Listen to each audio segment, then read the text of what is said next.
আসসালামু আলাইকুম everyone, welcome to my channel. আজ আমি আপনাদের জন্য একটা উপকারী টিপস নিয়ে আসছি।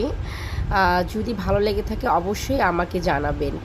আর এই টিপসটা অবশ্যই এখন গরমের সিজন, অনেক আমাদের দেখা যাচ্ছে অনেক জিনিসপাতি বা পেঁয়াজ অনেক অনেক বেশি করে কিনে রাখে, নষ্ট হয়ে যায়, কিন্তু কিভাবে সংরক্ষণ করতে হবে সেটা হচ্ছে আমাদের জানা নেই।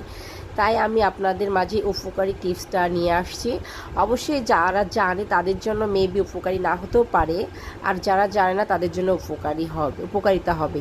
যদি মনে করেন যে হ্যাঁ আমার এই ভিডিওটা দেখে উপকারিতা হয়েছে, তাহলে অবশ্যই আমার চ্যানেলকে সাবস্ক্রাইব করবেন এবং আমার কমেন্টে জানাবেন। ঠিক আছে?